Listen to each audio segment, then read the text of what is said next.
నిజంగా మనపై అడిగితే ఏంటి మీకోసం నేను ప్రాణం ఇస్తాను, మీరు ఒక్కరన్నా ఇస్తారా? కానీ ఆ కాలంలోనే దేవుడు మన పాపలమై ఉండగానే ఆయన మన కొరకు ప్రాణం ఇచ్చిన దేవుడు. ఆ ప్రాణం ఇచ్చిన ప్రేమ మన కోసమే, మన జీవితాల కోసమే, మనం నరకానికి పోకుండా తప్పించడానికే దేవుడు తన ప్రేమ వెల్లడిపరిచి మన ఎదుట తన కుమారుని లోకానికి పంపిన వాడే ఇచ్చున్నాడు. అలాగే రోమా పత్రిక 8వ అధ్యాయం 35వ వచనంలో ఒక మాట ఉంటుంది.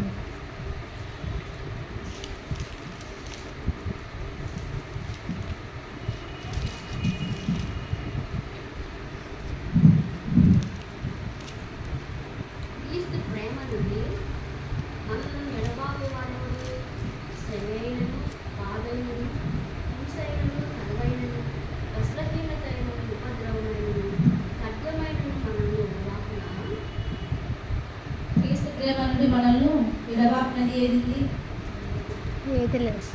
లేదు. కరువైనా, హింస అయినా, ఉపద్రవమైన, ఖడ్గమైన మనల్ని ఎడబాపునా అంటాడు. నిజమే కదా, ఆయన ప్రేమ నుండి మనల్ని ఎవ్వరు కూడా వేరు చేయలేరు. అలాగే 39వ వచనంలో ఏముందంటే, క్రీస్తు యేసునందరి దేవుని ప్రేమ నుండి మనల్ని ఎడబాప నేరవని రూఢిగా నమ్ముచున్నాను. ఏది కూడా మనల్ని దేవుడి నుండి ఎడబాపినది ఏది కూడా లేదండి. ఎందుకంటే ఆ ప్రేమ గొప్పదన్నమాట.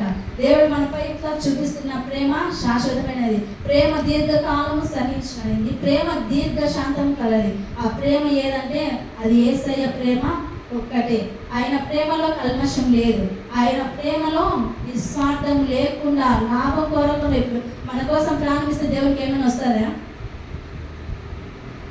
ఏ లాభం కోరి ఏమి ఆశించకుండా దేవుడు మన కొరకు ఆయన తన ప్రాణాన్ని పనంగా పెట్టి మనల్ని ప్రేమిస్తున్నాడు.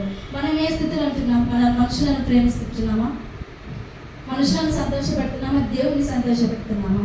నా కొరకు దేవుడు ప్రాణం ఇచ్చినంతగా ఆయన మరణం అందినాడు. గుడ్ ఫ్రైడే వస్తే ఏడుస్తాం, 2 చుక్కలు కన్నీళ్ళు కలుస్తాం, అంతే. లేదా స్థితి మళ్ళీ మరుసటి రోజు ఈస్టర్ పండుగ అయిపోతుంది, మళ్ళీ మన స్థితి మనకే వస్తుంది. ఎందుకు అలా అంటే దేవుడు మీ కొరకు కాదు, మీ పిల్లల కొరకు, మీ కొరకు ఏడవని చదివిస్తున్నాడు. ఎందుకు చెప్పినాడు దేవుడు? అలా మనము ఆయన ప్రేమను ఎంత రుచి చూసి ఎరుగుతామో అంతగా దేవుడితో సహవాసం కలిగి ఉంటాం.